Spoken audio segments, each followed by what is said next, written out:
Reimagining Success, episode 200. You're listening to the Reimagining Success podcast, where we help you design a business and a life that allows you freedom from the 9 to 5. I'm your host, Anna Lundberg, ex-corporate good girl, now a business mentor and coach, author, mum of 2, and I'm here to help you create more freedom, flexibility, and fulfillment. Now let's get started with redefining success outside of the 9 to 5. Da, da, da, da, da, da, da. Yes, don't worry, it's still me, it's Anna. I'm here, but I'm celebrating because you heard it right. We are on to episode 200, da, da, da, da, which is very exciting in many ways. Who knew that I would keep going for so long? And I think the resilience and persistence that I so often talk about is a success in itself, because so many podcast hosts start enthusiastically and then don't stick to it. So I am nothing except persistent with my episodes. And I, of course, need to thank everybody who's helped me over the years, whether by contributing questions or editing or giving me ideas or, of course, listening. So a massive thank you to you in my community, whether this is your first episode, hopefully the first of many, or you've been listening since the very beginning, or you've been discovering me recently and going back into the backlog and digging into past episodes. Whatever the case, thank you so much. I'm really glad that you found me, and I hope you continue to find value in the episodes. Now, if you do, I have to put out a quick request here. If you do love it, if you do find value in the episodes, I would be so grateful if you could take a moment, maybe now on your phone right away, to leave a rating and a review. You can certainly do it on Apple Podcasts. I think you can also leave a rating on Spotify now, possibly Google. You know your platform better than I do, but it's obviously really meaningful to me, first of all, because I know that there are people out there listening and valuing what I do. Secondly, of course, it helps me in rankings. And, it shouldn't matter, but it is fun to have a look at dancing around in the charts of getting into the top 100 UK entrepreneurship podcasts. And of course, finally, most important perhaps, it helps other people like you find the podcast and hopefully get value too. So I don't have a huge amount of reviews, so each one really makes such a difference. As with any small business owner, these reviews and testimonials are so valuable. So I'd really, really appreciate that. Now, I did ask in my Escaping the 9 to 5 Facebook group for ideas for celebrating this episode, and I had some really good, thoughtful answers. So thank you so much to you, to Chris and Xavier in particular, for your ideas. And I can only hope to live up to the high expectations you set me. Unfortunately, I won't do exactly what you suggested, mostly in the interest of time and trying to get this episode out, but I will continue to think about your suggestions and see how I can incorporate more of that, in particular, possibly bringing other people on to talk about how I've helped them and how that story can teach others, of course, what they can do in escaping their 9 to 5 as well. So watch this space, or rather listen to this space. But I did want to look back to when I started, because this podcast 200 episodes ago started in December 2018. Now, 2018 was a very big year for me. It ended up being, and it started out being a bit precarious, but it ended up being a successful big year in the sense that I launched my first group program. So what is now the business incubator, the Outsiders Business Incubator, started out, I think I called it the One Step Outside the 9 to 5 program. I've been doing one-to-one coaching for 3 years or so, and I had found the patterns, developed steps and frameworks that I felt would really support people leaving the 9 to 5 in a group format. So, of course, a massive thank you to those people who trusted me in being part of the first cohort. And that program still exists today, and we'll talk about that a bit later. But that was the first thing. So I launched that in February 2018. I then launched my book. I was going to say my first book. It was my first book for One Step Outside, at least, leaving the corporate 9 to 5 in October 2018. And then finally, another trumpet call, had launched this podcast in December 2018. So my goal was to get it launched that year. And of course, just about managed it by the end of the year. Now, a few more stats. I haven't spent too long going into this, but a few metrics which are quite interesting to look at. And you tell me if they're impressive or not. I'm certainly proud of what I've achieved. And of course, ever ambitious to grow and improve even more. Listen Notes is a platform. It's a free platform that ranks podcasts sort of publicly we can dig into. According to that platform, I'm in the top 5% most popular podcasts globally. Again, given that so many people just start and stop, and several of the podcasts I used to listen to disappeared from the face of the earth, But there are almost 3 million podcasts globally, if they're counting all of them, I guess. So being in the top 5% feels pretty good. Coming up to 30,000 downloads, it sounds like a lot. It also, I don't know, sounds like not so much. But looking at the graph over the past months and years, it's really, I don't want to say exponentially growing, but certainly it's taking off, shall we say. The momentum is building, everything that people say. And if you're thinking of launching a podcast, I hope I don't put you off by saying it really can take years to get the momentum building. And of course, getting people sharing the episodes, listening, downloading, subscribing, reviewing, and so on is not as easy as you might at first think, if you ever thought it was easy. But certainly 30,000 downloads feels pretty amazing. I've also guested on other podcasts, at least 50 or so. I haven't been doing it so much recently, but certainly something I do more of. So if you are launching a podcast, of course, if you think I can add value, I'd be happy to support you in your new endeavor as well.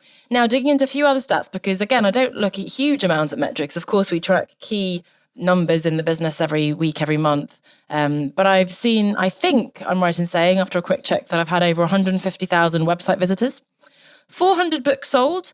Again, it sounds both high and low. I haven't been promoting it a huge amount. It is selling a few copies every month globally without any promotion, which is pretty good. And of course, I have plans to write other books. And my recommendation is always, as I learned myself, that if we write several books, of course, that then layers on, it builds momentum again. And what's the word? Compound interest, I was going to say. Probably not the right answer mathematically, the right concept. But certainly having a few books selling of each book every month becomes a nice residual passive income.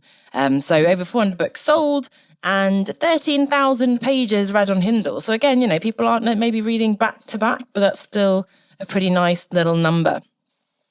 Now, for me personally, and perhaps most meaningfully, and apologies for indulging in this, but I think it is relevant, given the whole point of designing this business around your life and so on, I quit my job, as you will have heard me say many times if you have been listening for a while, in 2013. I took a sabbatical to travel across South America. It was May, June, July. Halfway through that, I called up HR and handed in my notice.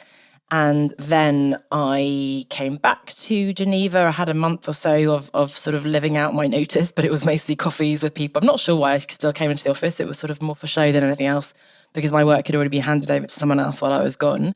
And then I continued to travel quite a bit in the coming months. February 2014, I almost took a job. I was down to the final 2 for a head of marketing, but I think head of digital marketing role in a chocolate company. And I thought, no, this is not what I want. And so I incorporated my company. I think it cost £12 at Companies House here in the UK. Crocus Communications was the name at the time. It was my digital marketing consultancy. And for the first couple of years, I worked with bigger companies mostly, although trying to break into the entrepreneurship startup space. I did lots of mentoring with Virgin startups, with Seed Camp and Incubator, and on platforms like Upwork and so on, which are great for freelancers to get started. I also worked with Burberry and some other big luxury companies as well. In between that, I had an incredible time traveling the world, Malaysia, America, Australia, etc.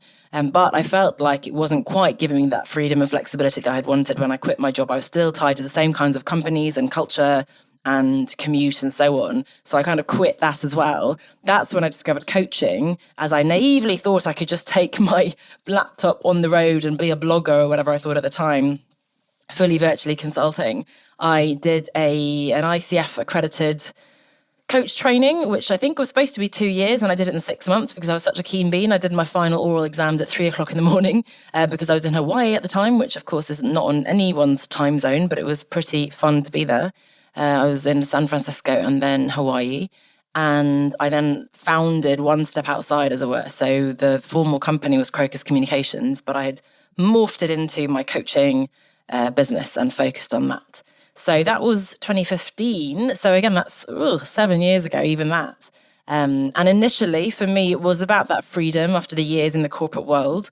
It was about being able to travel. It was really the most incredible years I had then with family, being able to plan my life and so on around being, seeing my niece and nephew, traveling, road tripping with my aunt, which was amazing, spending more time and even living with my parents at some point, which was I'm so grateful for, first of all, but so meaningful, of course, when your parents aren't getting any younger. And it's really precious time to spend with family.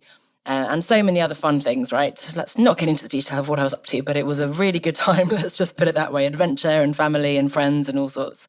So that was incredible. I then, as the story goes, fell in love with an Englishman, settled back down into London, which I was able to do because his job was a 9 to 5 in the city, or rather in Soho. He had an amazing location there with the office. And because I was location independent, I was able to work flexibly. I fell into more of a 9 to 5 routine then, Monday to Friday, because those were the hours he was working. However, he too quit his 9 to 5. It won't surprise you to hear in, what year could that have been? I want to say, what year are we now? Everything morphs into one. I want to say 2019. I think it was the autumn of 2019, so pre-pandemic. And we had some thoughts, I'd throw it out there. We were thinking the kind of escape the chateau scenario of going to Portugal or France or something like that. I had visions of doing life coaching workshops while he did at the house and so on, or rather the chateau, not the house, darling. But that didn't happen. And obviously, fortunately, perhaps we didn't buy a big castle in France because then COVID happened. In conjunction with that, we spent, of course, more time with family and so on in lockdown. We also, along the way, had 2 children. So Sophia was born in 2019 and Zach in the end of 2020. So 2 young kids. It used to be 2 young kids under 2, not anymore because Sophia is 3 and Zach is almost 2. But that, of course, changed my life a little bit. And we've also taken the opportunity to move out of London, as many did in conjunction with the pandemic, but also, of course, with the younger kids and so on, to move down to Dorset. So if you don't know British geography, Poole, Bournemouth, Dorset, it's on the south coast. We're actually classed as southwest in England. I've just been to London, so 2 hours train into London Waterloo, so not bad at all. And of course, again, the business has allowed me initially to do that digital nomad thing, then to live in London, and now to work flexibly around my children. So that's my own personal journey, obviously, in a nutshell. It's not as simple as it sounds, but it just goes to show how long that experience can be. Initially falling into that kind of consulting, which, was something I could do, and many people latch onto something they can do, wasn't necessarily what I wanted to do long term, but it was a great step in the right direction. Gave me confidence, gave me money, gave me connections, and the opportunity to travel and so on, right? So that was amazing. I've since, and of course, when I first started the coaching business too, again, maybe like many of you, if you're right at the beginning, I was overwhelmed and immersed in all these free courses and PDF downloads and videos and webinars and all sorts. And I guess ultimately discovered podcasts, or we wouldn't be here now. But all these different things about lead magnets and email sequences and formulas and so on. I've worked with different coaches, of course, free peer coaches within my coaching program, gradually beginning to invest in my own, working with, investing really quite significant amounts in a business coach, and then, finding masterminds and groups and whatever, as well as, of course, running my own. And that's been really meaningful and effective in helping me develop the business. And what's really nice the last couple of years is I feel really at peace, I guess, is one way to put it. I have really been able to stop getting distracted by that shiny object syndrome, which is so tempting always to think, I should be doing this, I should be doing that. Of course, I still have plenty of ideas, but I'm super focused, just like actually, which is quite nice, coming full circle to that year in 2018, I wanted to launch my group program, the book, and the podcast. It's that kind of focus and determination that helps you achieve those bigger goals, right? Eating the frog, the big rock, whatever you want to call it. And I feel like that's what I have now. So last year, 2021, I spent a lot of money while I finally invested in a web agency to design and develop onestepoutside.com, as well as my personal brand, more corporate-facing website, annalindberg.com. That was huge. I worked with a graphic designer in parallel and in preparation for that to rebrand, because I had the logo and I've kept the logo, the Dreamcatcher One Step Outside logo I love, but I really wanted to elevate. I've been doing everything myself. I'd been using someone on Fiverr, which is a great platform when you're starting out, but I really wanted to elevate that. I didn't have very many photos. My sister told me it was getting boring, the few photos I had. Initially, when I quit my job, I got 3 little profile pictures, and I think I only ever used 2 of them from a photo shoot. I then worked with a lovely Spanish girl in London who spent an hour with me and took, 50 pictures with 3 different outfits. But even those got a bit old after a while. And so last year I worked with a new photographer. We had a full day together and we got all the beautiful photos that you now see on the website and my social. That's 500 shots or so. Me on my phone, me and my computer outside and so on. So that gives me much more content to focus on. So anyway, last year was really an investment year. I'm going to be honest, this year is really cutting down on expenses and above all, really focusing on growing the business. So it's been a lot of consolidation. Last year, to some extent, was taking a step back. And I'm now reminding myself of what matters in the business and really focusing relatively single-mindedly, because of course I always have lots of interests and ideas, but relatively single-mindedly on what that is. So before getting, I guess, to what's next, what we're focusing on, I did want to touch briefly, and I'm seeing already that I've babbled on for quite some time, so I won't be able to get into too much of this unless we want to make this episode a super double whammy. But of course, it's impossible not to mention the pandemic, because that has had a huge effect on working patterns, on motivations, on the world and economy as a whole. And again, I won't get into recession and those types of topics, although of course it's something that we might be considering.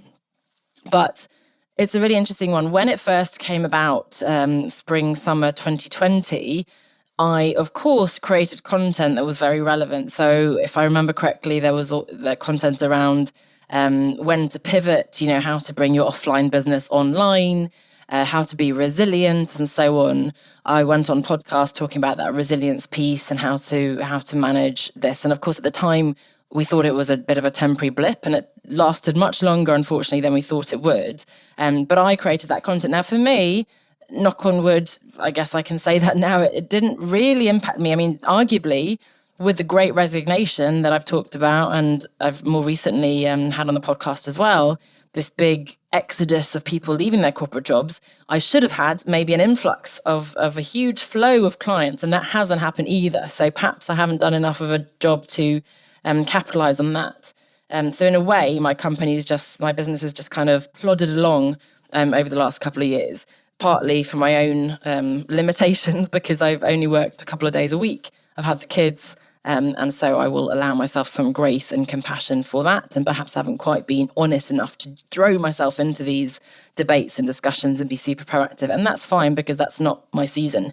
As one of my coach colleagues and friends told me years ago, which I still hold on to, the time when you have your teeny tiny kids is not most likely going to be the time when you have the peak in your career. Now, it might be, you might think of someone who has their highest career success as they pop out their babies, but that's not the case for me. And I've really valued that slower pace. So although I can now look back maybe with some kind of, I don't want to say sadness or regret, but I suppose I reflect on the fact that I should be further along in the business, but I've lived the life that I want to live, and I've not been totally stressed out and burnt out and having migraines and so on. I've been able to be present with the kids, with family and so on, and I've kept the business ticking along, and that's been really key.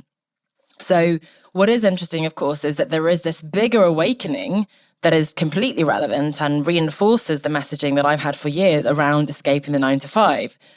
Companies have been forced into allowing more flexibility and workers have had that freedom. Now, of course, there have been challenges with homeschooling and productivity at home, and the technology has struggled perhaps initially to keep up, and schools as well, having to turn all their in-person teaching into online courses and using Zoom and Teams and whatever else. That's been a learning curve, and it's not been easy. But I like to think, and certainly that's what the data shows, that people have an anecdotes as well. Right? Anecdotally, people have open their eyes to the value, it's a little bit temper new clothes for me, of spending more time with your family, of not commuting in and out, right, of the office. And funnily enough, just this week, I've seen 2 or 3 men, coincidentally, post before and after pictures of pre and post the commute, and how much fitter they are now, because they're, I guess, sleeping better, they're exercising, making that a priority every day, eating better, so on, because they're not commuting and all stressed out. So that's hugely valuable if that's the case, if we're able to prioritize our well-being and so on. Now, of course, you've got the Elon Musks and the Boris Johnsons, who are now gone, hooray, will be gone soon, who say, oh, you're just wasting time at home, you're not working hard and so on. And in fact, again, I won't get into that too much. I really got quite triggered by some post on LinkedIn where they said, but balance is not possible for anyone who wants to achieve any kind of success, which I wholly disagree with. But otherwise, there is a general trend towards this hybrid working, right? Working more flexibly, offering hopefully more part-time roles for women in particular, coming back from maternity leave. And of course, we have the 4-day work week experiments happening as well. Now, I, at the moment of recording at least, am working a 3-day work week. So I have full belief and understanding in the concept of a 4-day work week, certainly. Obviously, it requires a rethink of the culture and your working practices and how effectively you run meetings and emails, and perhaps spend more time on developing processes and training your teams on productivity and time management. But also there's a huge element of trust and focusing on results rather than hours clocked in and so on, right? So there's some really interesting developments, and I'm getting much more engaged on these topics on things like LinkedIn, in my blog posts, in my monthly newsletter on LinkedIn and so on, and also having those conversations with companies, which might seem odd given my message of escaping the 9-to-5, but really there's that broader idea of moving away from the 9-to-5, right? And that's really interesting. So without getting into a whole analysis of this, obviously there are movements happening, there is a shift happening in society, and I can only welcome those discussions that are happening and hope that we'll continue to have them. I am a big believer in the value of working for yourself, first of all, but more broadly and more, I was going to say generously, I suppose, for people who don't necessarily want to start up on their own. I really hope and believe that there will be more and more opportunities to create that flexibility, even within a more traditional working environment, right? So there are companies like Airbnb and so on, which, there's a perfect fit there, which allow you to work from anywhere. And that's hugely valuable. So hopefully the workforce will, if not to move out of their jobs, they will move towards companies certainly that value, that trust their employees, and that allow you to focus on those different things, right? Because for me, the point is not to quit your job. The point is, of course, to redefine success, to put what matters first, to have that work-life integration. So to wrap things up, what's next for me, if you'd like to know? Nothing too crazy. I mentioned, of course, at the beginning, my first group program, the Business Incubator. I really pressed pause on that the last year or so, especially after maternity, and really wound down on it because I felt I didn't have the capacity for groups. I've been really leaning into my one-to-one. But I was reminded by a number of things, including past clients and new prospects, of the value of this program. And so I'm really putting a lot of energy and have been putting energy and effort into resuscitating this, I suppose. It wasn't dead, but it was sleeping, bringing it back with more one-to-one support, more structure and updated content, because of course I've learned so much since 2018, worked with so many other people, and my thinking has evolved. So there are new frameworks, new structures, and a much more robust framework, I suppose. So I'm really excited about this because, I've loved and I've really had great results from clients working through this program in the past, but now it can only get better really with a new focus and new learnings and so on moving forwards. So that's the Business Incubator. Of course, if you're interested in looking at that, you can go to onestepoutside.com/9to5, the number 9TO5. Or you can message me on your favorite social platform and we can chat about it because it's really exciting. And I really think it is the core of what I'm trying to do here in helping you design and build that life outside the 9-to-5. Now, speaking of outside the 9-to-5, I have finally, I am in the midst of at least writing the next book, the follow-up, as it were, to Leaving the Corporate 9-to-5. So that was sharing stories of 50 people who quit their 9-to-5. And at the time, also because I was quite fresh from my quitting, although still it'd been quite some years, that was all around the moment of quitting your job. And quite a few of those people have, of course, evolved their business and or even returned to a 9-to-5, in fact. So that's quite interesting. As my business has matured and I've been outside the 9-to-5 for longer, as I've worked with other clients and I'm sort of elevating what I'm doing, I become more interested in how to sustain that escape.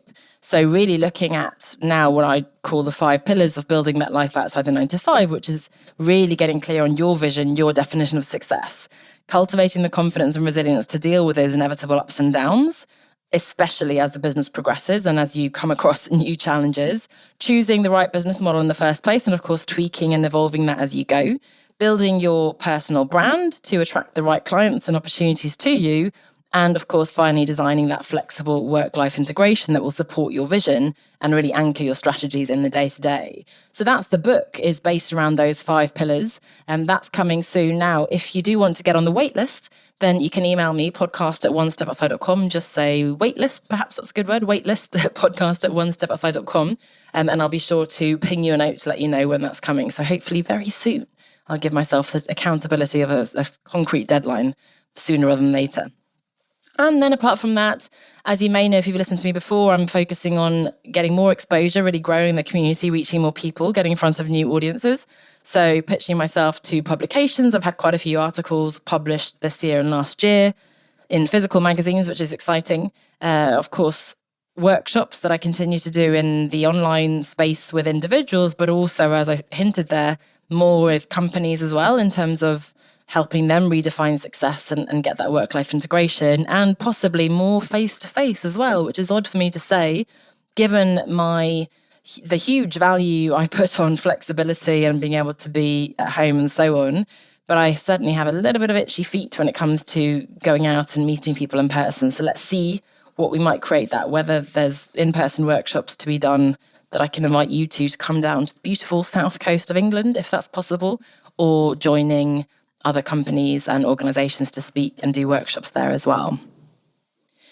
So I will leave it there because it's already a longer episode than usual, but coming back full circle, I want to say a massive thank you for following me, for listening.